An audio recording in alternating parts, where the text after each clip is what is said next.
They called him a visionary, a self-made billionaire. But Mark Sterling made the biggest mistake of his life the day he handed his wife, Bella, divorce papers on their 10th anniversary.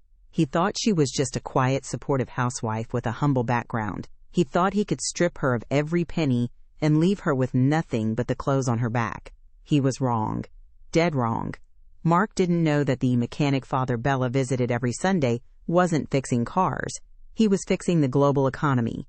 Watch closely, because when the mask comes off, the hunter is about to become the hunted.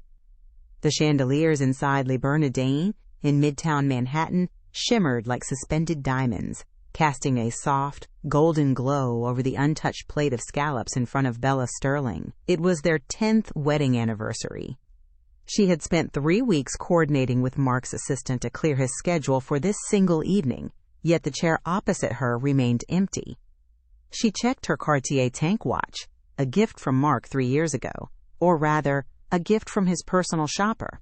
8:45 p.m. He was 45 minutes late. Bella took a sip of sparkling water, forcing a smile at the waiter who refilled her glass. "He's on his way," she whispered, more to convince herself than the staff. Around her, the elite of New York dined in hushed tones. She recognized a senator at the corner table and the CEO of a major tech conglomerate near the window. This was Mark's world now. When they had met, Mark was a hungry analyst with a cheap suit and a dream of revolutionizing logistics software. Bella had been the one editing his pitch decks until 3 a.m., the one who sold her grandmother's jewelry to pay for the servers when the seed money ran dry. Now Sterling Dynamics was valued at $4 billion. And Bella? She was just the wife. The woman seen at galas, smiling silently while Mark held court. Suddenly, the heavy oak doors swung open. The room's energy shifted. Mark Sterling walked in, not with an apology, but with the swagger of a man who owned the pavement he walked on. He was wearing a bespoke Tom Ford suit, midnight blue, cut sharp to accentuate his broad shoulders. But he wasn't alone. Trailing a step behind him was Jessica Thorne, Sterling Dynamics' chief legal counsel, a woman with razor-sharp cheekbones, eyes like cold steel, and a reputation for burying anyone who sued the company. Bella's stomach dropped. Why is she here? Mark didn't kiss Bella. He didn't even sit down. He stood at the edge of the table, looking down at her with an expression she had never seen before. It wasn't anger. It was boredom. "Mark?" Bella stood up, her napkin sliding to the floor. "Is everything okay? Is it the merger?" "Sit down, Bella," Mark said, his voice flat. He signaled to the waiter to back off. "I don't understand. It's our anniversary. Why is Jessica here?" Jessica stepped forward, placing a thick manila envelope on the crisp white tablecloth. The sound of the heavy paper hitting the table echoed louder than the clinking cutlery around them. "Happy anniversary," Mark said, a cruel smirk playing on his lips. "It's over, Bella." Bella stared at the envelope. The world seemed to tilt on its axis. "What?" "The marriage. It's done," Mark said, checking his phone as if this were a minor inconvenience. "I've outgrown this. I've outgrown us. Jessica has prepared the papers. It's a generous settlement, considering you've never worked a day in the company." "Never worked?" Bella's voice trembled, but she didn't cry. She felt a cold numbness spreading through her chest.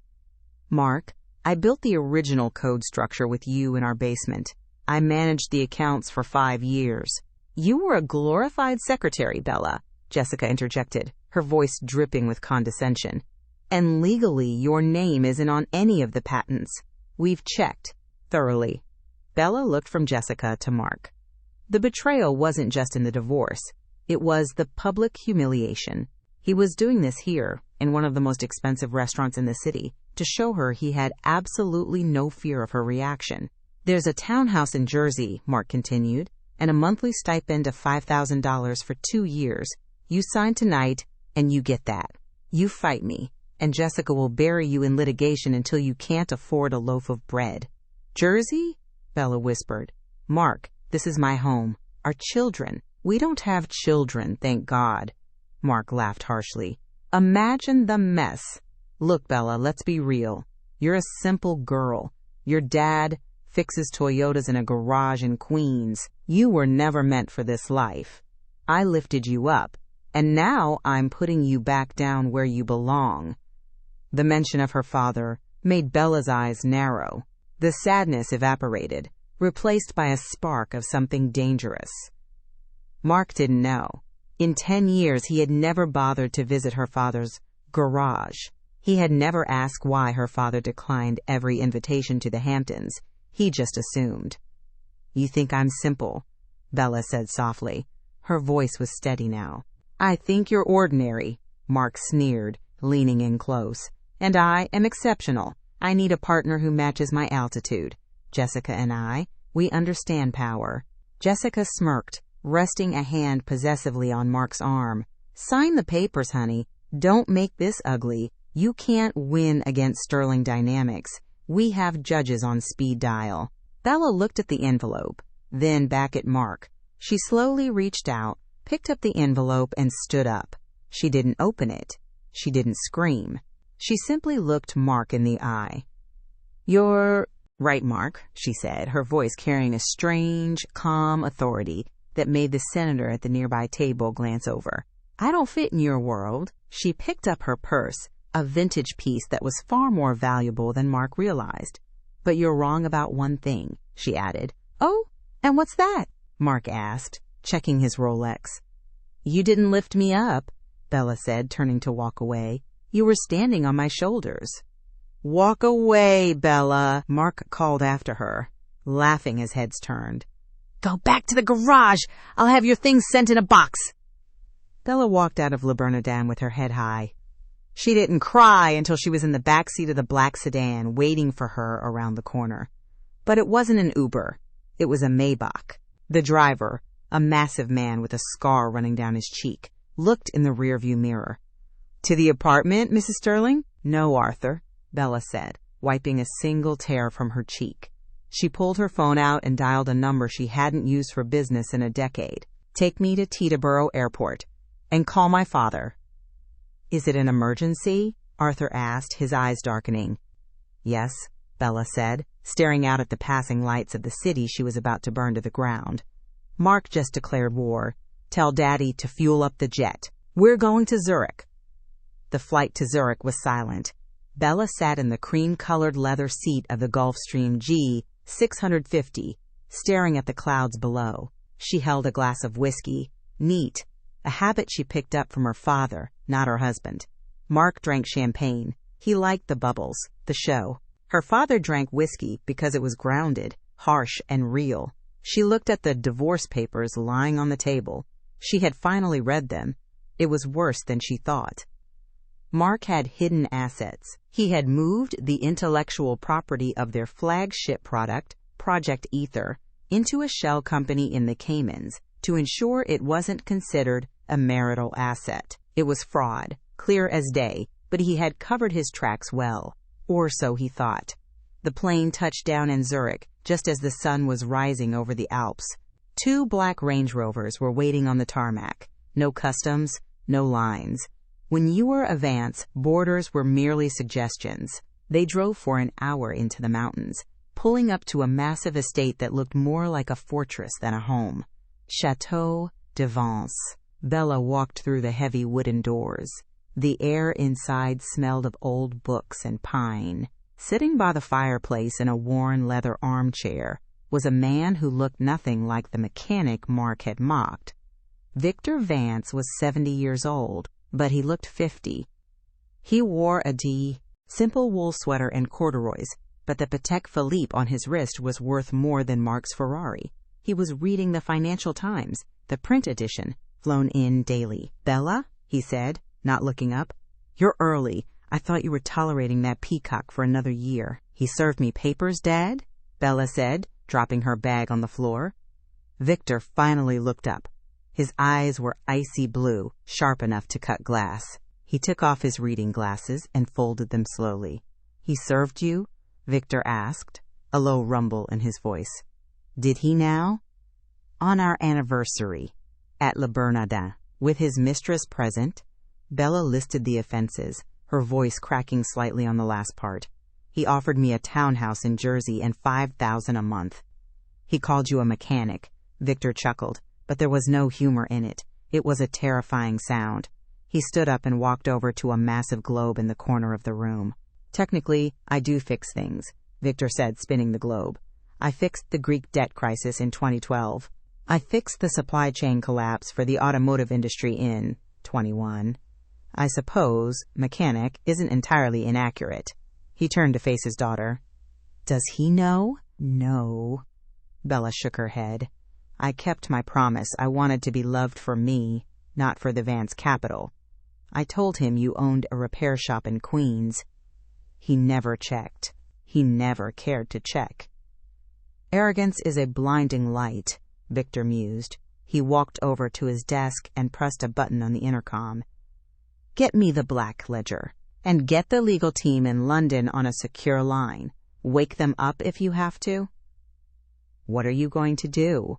Bella asked, feeling a mix of fear and relief.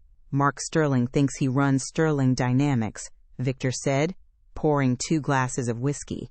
He handed one to Bella. But tell me, sweetheart, who funded his Series B round when the banks turned him down in 2018? Bella frowned. It was a venture capital firm called Orion Holdings. And who owns Orion Holdings? Victor asked, his eyes gleaming. Bella's breath hitched. You? Me. Victor nodded. And who supplies the microchips for his logistics hardware? Vance Semiconductors. Dad, Bella whispered. And his debt? Victor continued, his voice rising with intensity. The $300 million he borrowed to acquire his competitor last month? He borrowed that from Centurion Credit. Which is you. Bella finished. I own his debt. I own his supply chain. I own 40% of his equity through shell companies. Victor said calmly.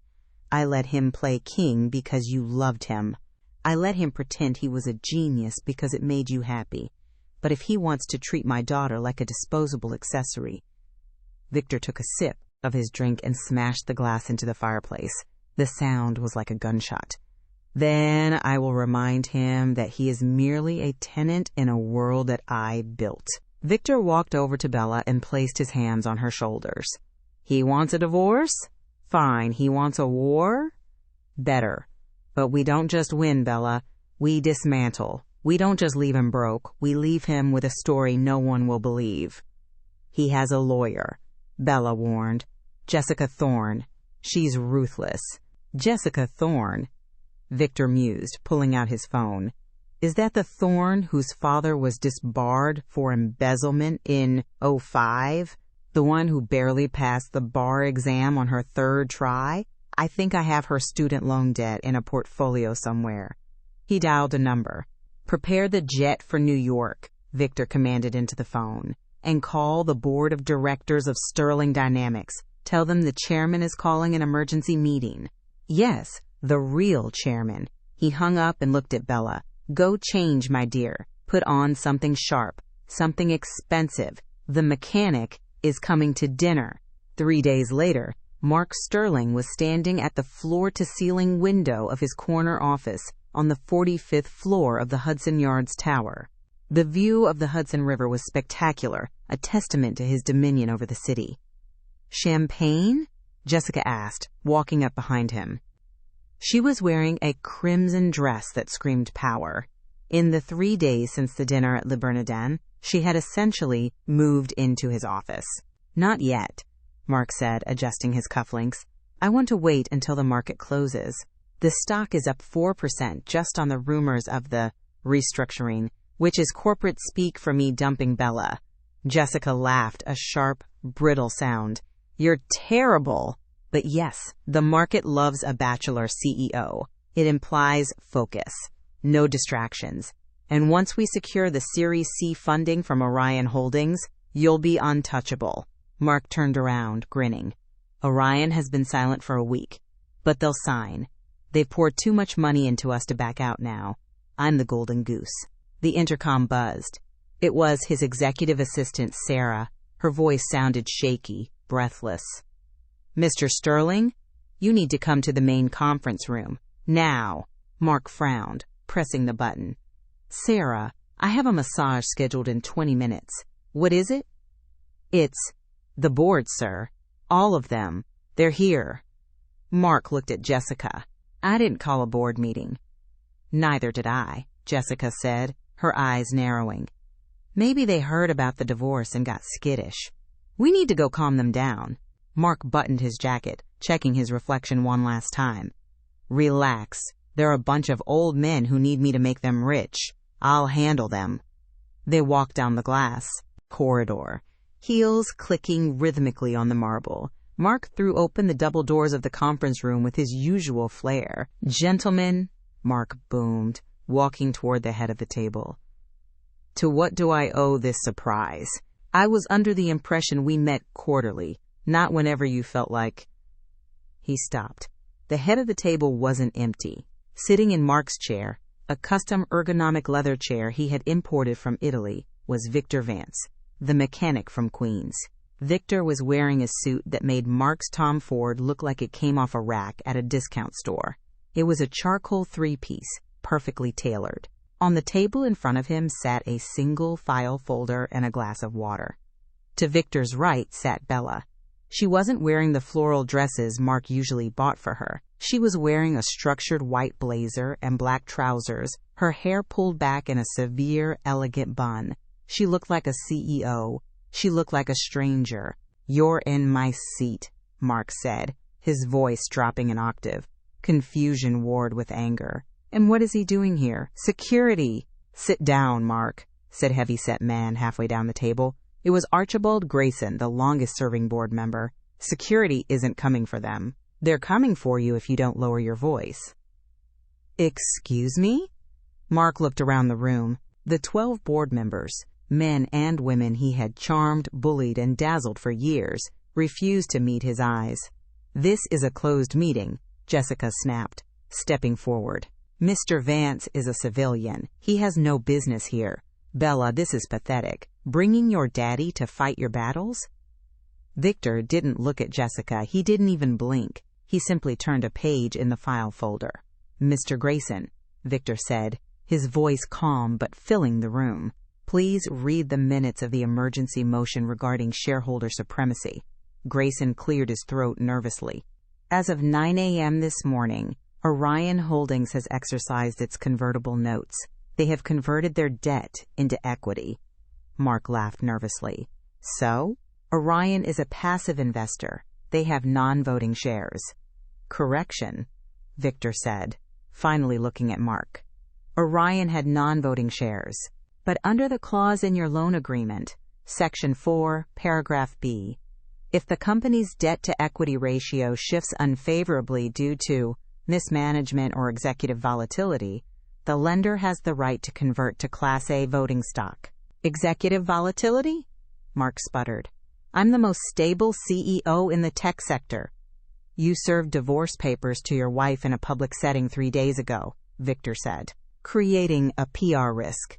You also transferred the IP rights of Project Ether to a shell company in the Caymans last week. We flagged that as embezzlement. Mark's face went pale. That was for tax optimization. How do you know about that? Because I own the bank you used. For the transfer, Victor said simply. Mark froze. The room went dead silent. You, what? I own Centurion Credit, Victor said, leaning back, and I own Orion Holdings. I have controlled 40% of your company since 2018, Mark. I funded you because Bella believed in you. I kept the sharks away because you were family.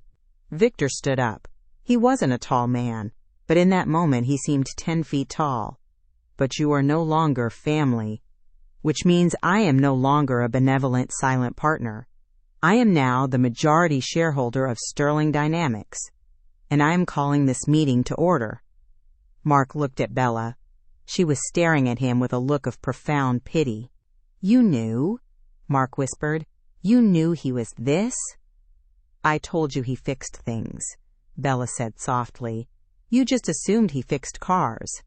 This is illegal, Jessica shrieked, slamming her hand on the table. This is a hostile takeover disguised as a family dispute. We will sue you for everything. I'll file an injunction within the hour. Victor turned his gaze to Jessica.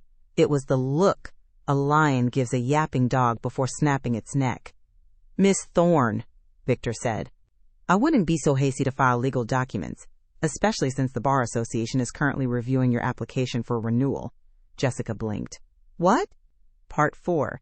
Victor said to Bella, if you would. Bella opened her own folder. Her hands were steady. For years, Mark had made her feel small, made her feel like her degree in economics was just a hobby, that her input on the company was cute. Now, she held the blade. Jessica, Bella began, her voice crisp, Sterling Dynamics pays you a retainer of $400,000 a year, plus bonuses. Yet, according to our internal audit, conducted this morning by my father's team, you have billed the company for legal consultation, hours that strangely coincide with your vacations in St. Bart's and Aspen. Jessica's mouth opened and closed like a fish. That's privileged billing information. You have no right. Actually, Bella interrupted. As the new interim CFO appointed by the majority shareholder, I have every right to audit the expenses. We found $150,000 in fraudulent billing. That's a lie, Jessica screamed, looking at Mark for support. But Mark was staring at the table, sweat beading on his forehead. It's not just the money, Jessica, Victor added, his voice smooth. It's the incompetence. You drafted Mark's prenuptial agreement, didn't you? Yes, and it's ironclad, Jessica retorted, trying to regain her footing. Bella gets nothing. The IP is protected. You made a mistake on page 14, Victor said. You listed Sterling Dynamics LLC as the entity holding the assets. But Mark converted the company to a C corporation 2 years ago to prepare for the IPO. You never updated the prenup. Legally, the entity listed in the prenup doesn't exist anymore. Jessica went white. Which means, Victor continued, a small, cruel smile appearing, the prenup is void. Marital laws apply, since New York is an equitable distribution state, and since Bella can prove she worked on the original code base. I own half, Bella finished. Half of everything you have, Mark, not just the company. The penthouse, the Hamptons house, the Ferrari you parked downstairs. Mark finally snapped. He slammed his fist onto the mahogany table, knocking over his water glass. No, I built this. Me. I'm the face of this company. He pointed a shaking finger at Bella. You were nothing. You were a girl from Queens who got lucky.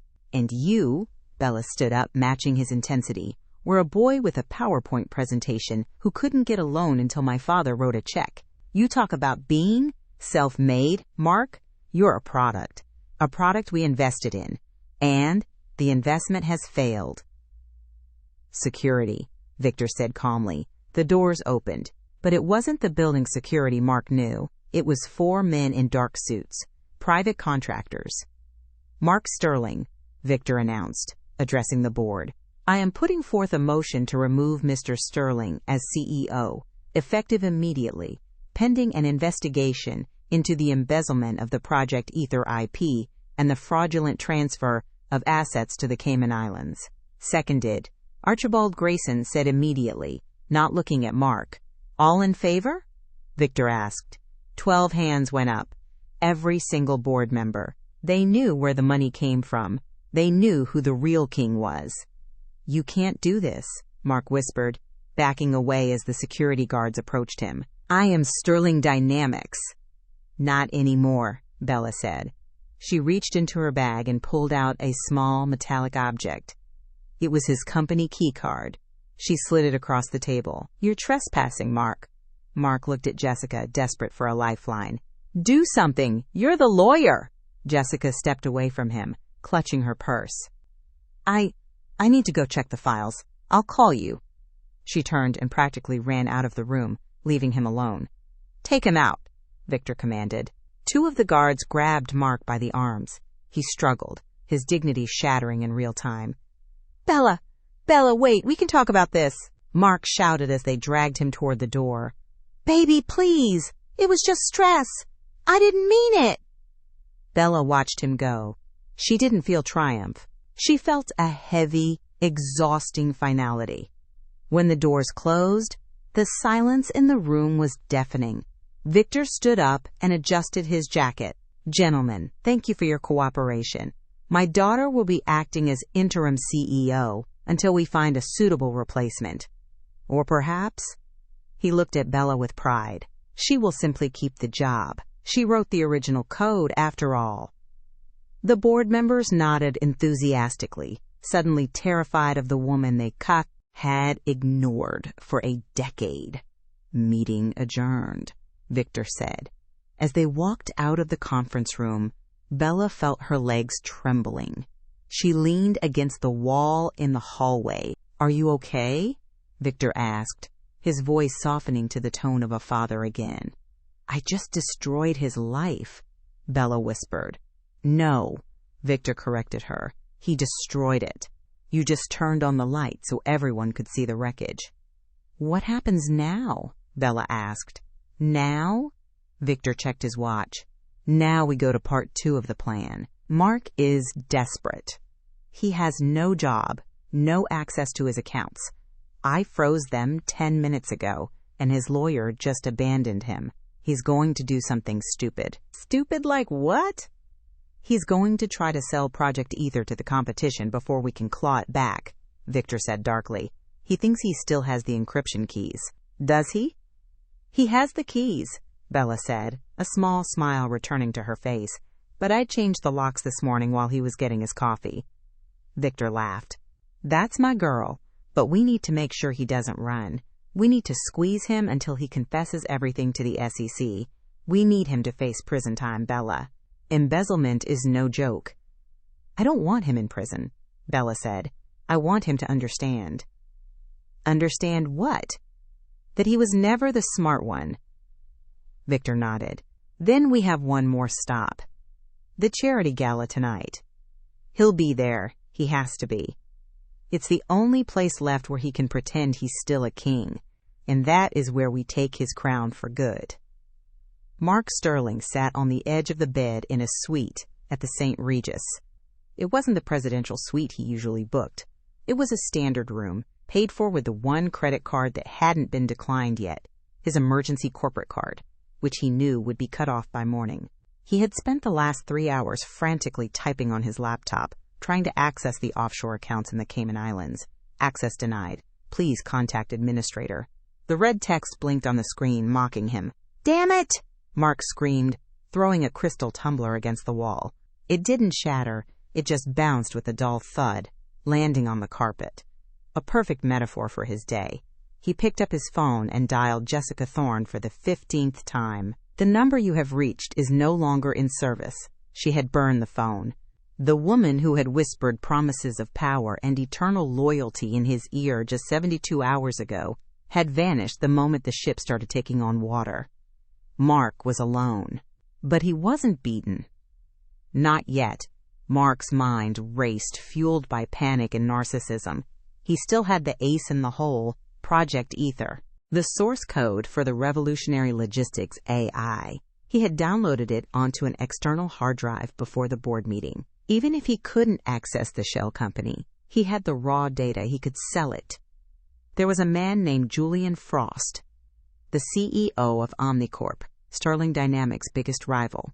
Frost had been trying to buy Mark out for years. Frost would pay billions for Ether. It would be a fire sale, sure, but $500 million in cash would be enough for Mark to disappear to Dubai and start over. Mark dialed Frost's private number. Sterling. Frost's voice was smooth, like velvet over gravel. I heard you had a rough morning. The grapevine is saying you were escorted out of your own building. The grapevine is wrong. Mark lied, his voice tight. It's a temporary restructuring, a power play by my soon-to-be ex-wife's father. But I'm holding the keys, Julian. Are you? I have Project Ether, Mark whispered. The full source code. On a drive. Untraceable. I'm willing to sell it to Omnicorp for exclusive rights. Today. There was a long pause on the other end. That's a dangerous game, Mark. That's stolen IP. It's my IP, Mark snapped. I built it. Look, do you want to dominate the market or not? I'm offering you the crown jewels. I'm listening, Frost said slowly. Where? The Vanderbilt Charity Gala tonight. Mark said. "At the Metropolitan Museum of Art. I know you have a table. I'll meet you there. Bring a contract." "I'll be there," Frost agreed. "But Mark, don't waste my time. If that drive is empty, you're finished." Mark hung up, a manic grin spreading across his face. He was a genius. He was going to flip this disaster into a $500 million payout. He would leave Bella and her mechanic father with a hollow shell of a company, while he sipped martinis on the Palm Jumeirah. He went to the closet to get his tuxedo. Then he remembered his clothes were at the penthouse, the penthouse Bella had locked him out of. He looked down at his wrinkled suit from the board meeting. He looked like a desperate man. He couldn't walk into the Met Gala looking like this. He grabbed his wallet and ran out of the hotel. He went to a high-end boutique on Madison Avenue. He tried to buy a tuxedo. "Card declined," the clerk said, looking at Mark with a mix of pity and suspicion. "Try it again," Mark demanded, sweating. "It's a Centurion card. There's no limit." "The terminal says stolen/lost," the clerk said, taking the card back. "I have to confiscate this, sir." "You give that back." Mark lunged for it, but the security guard at the door stepped forward. Mark backed away, humiliated. He ended up at a rental shop 3 blocks down, paying cash, the last $2,000 he had, in his pocket, for a tuxedo that was a size too big in the shoulders. As he looked in the mirror of the rental shop, adjusting the cheap bow tie, he saw a stranger. His eyes were wild. His skin was pale. "It doesn't matter," he muttered to his reflection. "Tonight, I win. Tonight, I sell the code. And tomorrow, they all burn." He grabbed the encrypted hard drive, shoved it into the inner pocket of the cheap jacket, and walked out into the rain. The Metropolitan Museum of Art was transformed. The Temple of Dendur was bathed in soft purple light. A string quartet played Debussy in the corner. The air smelled of expensive perfume, champagne, and old money. This was the Vanderbilt Fall Gala, the most exclusive event of the New York social season. A ticket cost $50,000. Mark didn't have a ticket, but he walked past the check-in desk with such aggressive confidence, flashing an old VIP badge from last year, that the young volunteer didn't dare stop him. He entered the great hall, his eyes scanning the crowd. He saw the elite of the world, tech moguls, politicians, heiresses. Usually Mark would be the center of attention here. People would flock to him. Tonight, the crowd seemed to part around him, like water around a stone. He caught whispers. "Is that him?" "Heard he was fired this morning. Embezzlement." Mark kept his head high, ignoring the heat rising in his neck. He needed to find Julian Frost. Then the room went silent. At the top of the grand staircase, Bella appeared. She wasn't wearing the modest, supportive wife attire anymore. She was wearing a dress that looked like it was woven from starlight and vengeance. It was a deep midnight blue, off the shoulder, with a slit that went up to her thigh. On her neck sat a diamond necklace that Mark recognized instantly. It was the Vance Legacy, a piece rumored to be in a vault in Zurich. It was worth more than Sterling Dynamics' entire quarterly profit. On her arm was Victor Vance. The mechanic looked like royalty. He wore a tuxedo with tails, looking perfectly at ease among the billionaires. In fact, the billionaires were looking at him with reverence. Mark felt a surge of nausea. He watched as the mayor of New York walked up to shake Victor's hand. He watched as the CEO of Goldman Sachs bowed his head slightly to Bella. "They're laughing at me," Mark whispered. He spotted Julian Frost standing near the bar, watching the entrance. Mark made a beeline for him, pushing past a waiter. "Julian," Mark said, breathless. He patted his chest pocket where the hard drive sat. "I'm here. Let's do this." Julian Frost turned. He was a tall man with silver hair and eyes that missed nothing. He looked at Mark's ill-fitting tuxedo, then up at his sweaty face. "Mark," Julian said coolly, "you look tired." "Cut the small talk," Mark hissed. "I have the drive. Project Aether. The code that runs the global logistics network. Do we have a deal?" Julian took a sip of his martini. I had my tech team look into the specs you sent over earlier. And I also had a very interesting phone conversation regarding the provenance of that code, Julian said, his eyes drifting over Mark's shoulder. With who? Mark demanded. There's no one else. I own it. Actually, a voice said from behind Mark, you own a plastic brick with some useless data on it. Mark spun around. Bella was standing there. Up close, she looked even more radiant and more terrifying. Victor stood beside her, looking bored. Bella? Mark sneered, trying to regain control. Here to beg? It's too late. I'm selling Aether to Julian.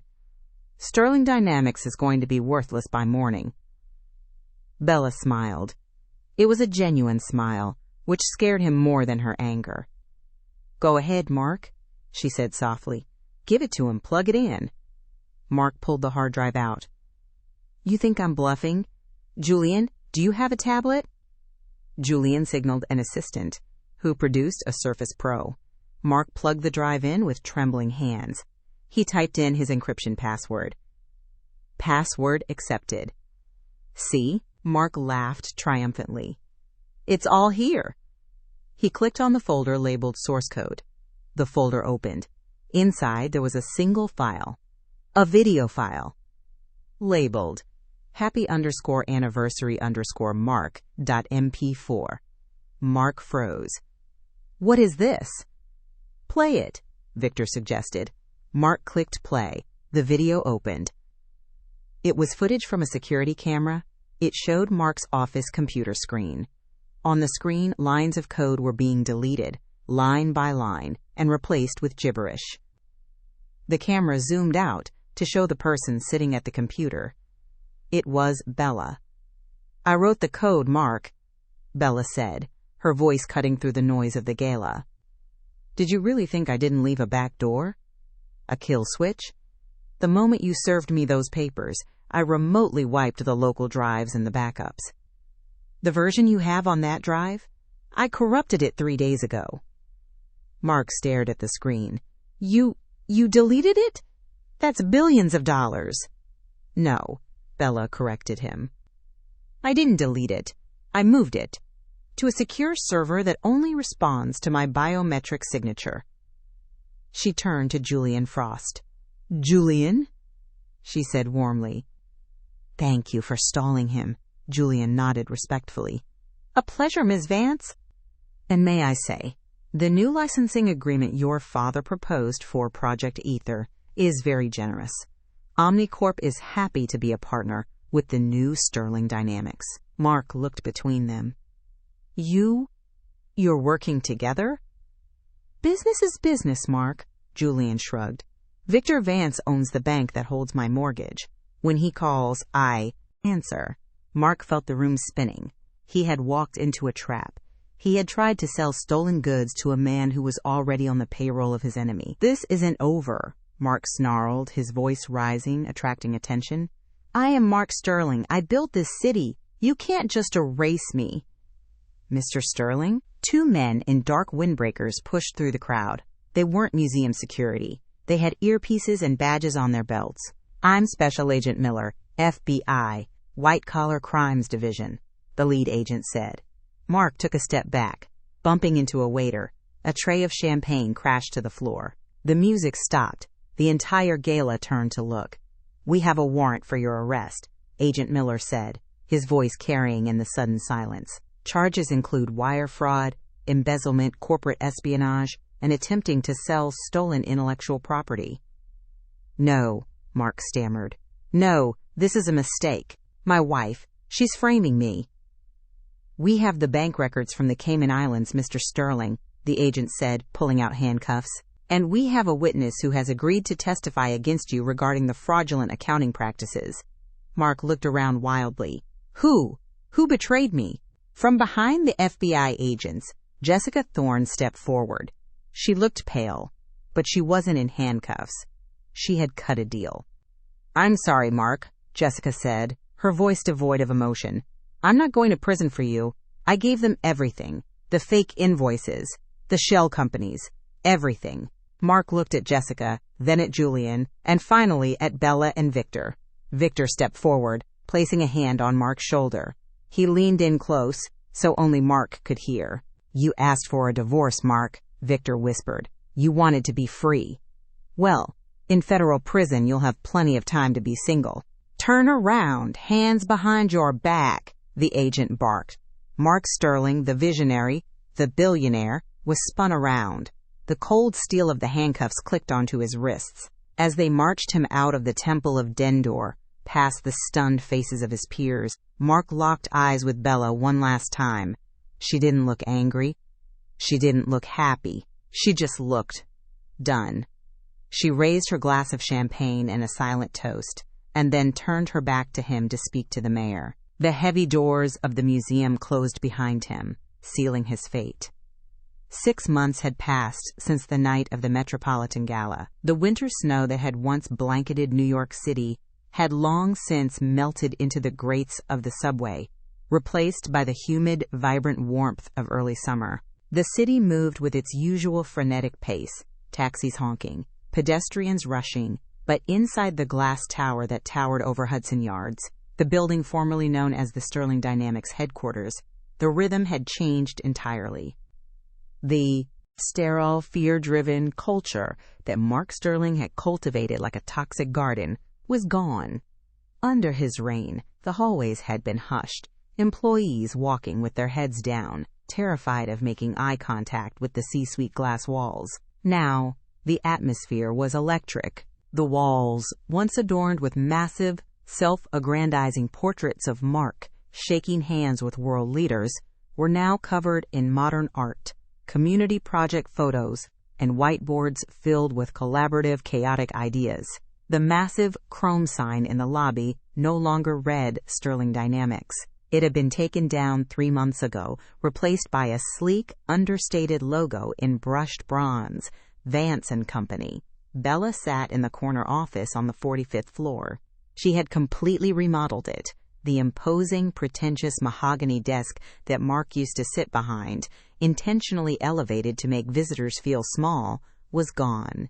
In its place was a round conference table made of reclaimed wood, surrounded by comfortable chairs. The message was clear. Here, we are equals. "Ms. Vance?" Bella looked up from her tablet. It was Sarah. 6 months ago, Sarah had been Mark's terrified executive assistant, a woman who flinched when her name was called and was treated with less respect than the office furniture. Today, Sarah stood tall, wearing a tailored blazer, holding a tablet of her own. She was now the vice president of operations, a role Bella had promoted her to within her first week as CEO. "The numbers for the Q2 launch are in," Sarah said, her voice steady and beaming with pride. "Since we reintegrated Project Ether with the new ethical safeguards, removing the invasive data mining protocols Mark installed, our client base has actually tripled. The market trusts us again. We just signed a contract with the Department of Transportation to optimize the national rail grid." "Good," Bella smiled, taking a sip of her tea. "That's excellent work, Sarah. And the employee profit-sharing program? Approved by the board this morning," Sarah confirmed, swiping on her screen. "Everyone from the senior coders to the janitorial staff gets a bonus this quarter. Morale is at an all-time high. We haven't had a single resignation in 4 months." Bella nodded, satisfied. She leaned back, looking out the window at the Hudson River. "Mark wanted to build an empire where he was the emperor. We're building a community. That's why we're winning. An empire crumbles when the emperor falls. A community rebuilds itself." Sarah hesitated, shifting her weight slightly. She glanced at the large flat-screen TV mounted on the far wall, which was currently muted on a news channel. "It's on the news, Bella," Sarah said gently. "The sentencing, if you want to see it." Bella paused. She felt a strange hollowness in her chest. Not pain, but the ghost of it.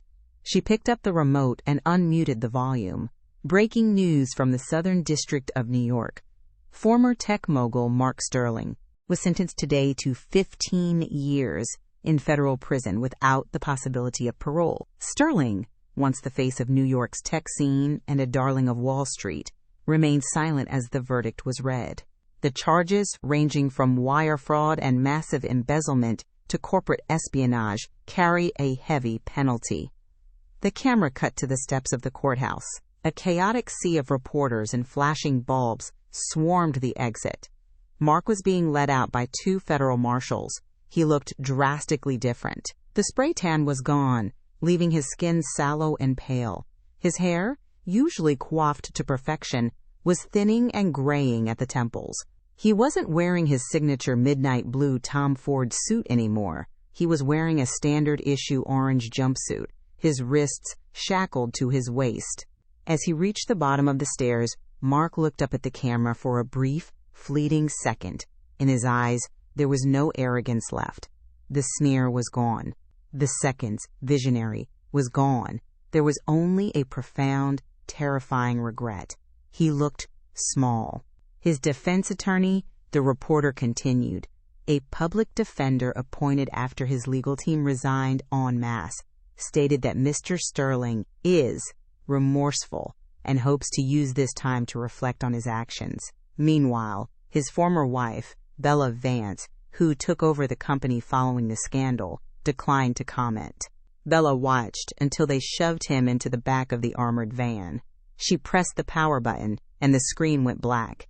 "Do you feel sorry for him?" Sarah asked, her voice soft, devoid of judgment. Bella stared at the black screen for a moment, seeing her own reflection. "I don't feel sorry that he's in prison, Sarah. Justice is justice. But I feel sorry for the time I wasted.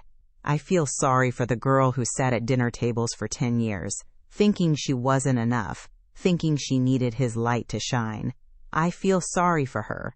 She stood up, grabbing her purse, the same vintage one she had carried out of Le Bernardin that fateful night. "Cancel my afternoon meeting, Sarah. I'm going out." "Business?" Sarah asked. "No," Bella said, a genuine smile touching her lips. "Family." An hour later, Bella's black Maybach pulled away from the gleaming steel of Manhattan and crossed the bridge into Queens. The scenery changed from skyscrapers to row houses, from high-end boutiques to bodegas. The car finally pulled up to a familiar, grime-covered building on a busy corner, Vance Auto Repair. The sign was faded, the paint peeling slightly. To the outside world, it was just another garage in a working-class neighborhood. Bella stepped out of the car. The smell hit her instantly, a mix of motor oil, old rubber, and stale coffee. For the first time in a decade, it didn't smell like poverty to her. It smelled like home. It smelled like truth. She walked into the bay. It was dark, illuminated only by the sparks of a welder in the corner and the daylight streaming through the open garage door. Victor Vance was there, his head buried under the hood of a 1967 Ford Mustang. He was wearing greasy blue coveralls with his name stitched on the pocket. His knuckles were stained black with grease. To anyone walking by, he was just an old mechanic trying to make ends meet. No one would guess that this man had just acquired a controlling stake in a major European airline that morning before breakfast. "You're late," Victor grunted, not looking up from the carburetor he was adjusting. "Traffic on the Queensboro Bridge," Bella said, leaning against the scarred metal tool bench. "You know, Dad, you could pay someone to fix that car, or you could just buy the Ford Motor Company and have them build you a new one." Victor wiped his hands on a rag, chuckling. He stood up and turned to face her. He looked at his daughter, the CEO, the leader, the woman who had taken down a tyrant without raising her voice. "I like fixing things myself," Victor said, tossing the rag onto the bench. "Keeps me grounded. Reminds me that if the engine is broken, the fancy paint job doesn't matter." "Mark was all paint, Bella. No engine." He walked over to a small, rusted fridge in the corner and pulled out 2 glass bottles of cola. He popped the caps off on the edge of the workbench. Pop, pop, and handed one to Bella. "I saw the news," Victor said, taking a long swig. "He got 15 years. "He did," Bella replied, tracing the condensation on the cold bottle. "Are you happy?" Victor asked, his icy blue eyes piercing through her. It was the question that mattered most. Bella looked around the dusty garage. She looked at the fan belt hanging on the wall, the stack of tires in the corner. She thought about the sterile penthouse she had sold, the fake friends who had evaporated, and the hollow nights she had spent waiting for a husband who never came home. "I'm not happy he's suffering, Dad. That's not who I am," Bella said softly. "But I'm happy I'm free. I'm happy that I don't have to pretend to be small anymore so someone else can feel big." Victor smiled. It was a warm, crinkling smile that softened his sharp features. He walked over and leaned against the Mustang next to her. "You know, Bella," he said quietly, "when Mark came to me 10 years ago, asking for that first investment, I didn't give it to him because I thought he was a genius. I knew he was a charlatan. I saw right through him." Bella looked at him, surprised. "Then why did you give him the money? Why did you let me marry him?" "Because you loved him," Victor said simply, "and I knew that if I forbade it, you would resent me. I gave him the money to buy you time. I knew you would outgrow him eventually. I was just keeping the seat warm until you realized your own strength. I knew that a man who falls in love with a woman for her silence will eventually fear her voice."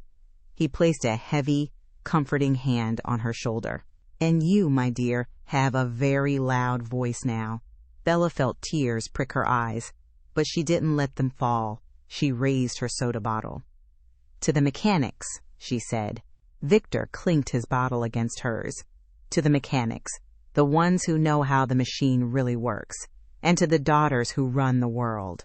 They stood there in the quiet of the garage, a billionaire father and his CEO daughter, drinking cheap soda as the orange sun set over the rooftops of Queens. Mark Sterling had thought he won the divorce because he held the legal papers. He thought power came from a signature, a title, or a bank account. He never understood that real power wasn't in the contract. It wasn't in the suit. It wasn't in the glare of the flashbulbs. Real power was knowing who you were when the lights went out. And as the garage bay door rumbled down, closing out the world, Bella Vance knew exactly who she was. She was the mechanic's daughter, and she had fixed everything. And that is how Bella Sterling didn't just survive her divorce. She mastered it.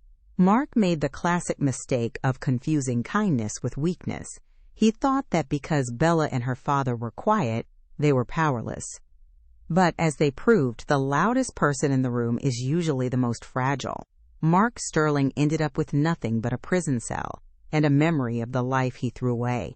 Bella ended up with the empire, her dignity, and the realization that she was the true architect of her own success all along. What do you think? Was Bella's revenge too harsh? Or did Mark get exactly what he deserved? And have you ever had someone underestimate you just because you were quiet? Let me know in the comments below. I read every single one. If you enjoyed this story of betrayal, revenge, and justice, please hit that like button. It really helps the channel. And don't forget to subscribe and ring the bell so you never miss a story. We have a massive mafia romance saga coming up next week that you do not want to miss. Thanks for watching, and remember, be careful who you step on while you're climbing the ladder. They might just be the one holding it up.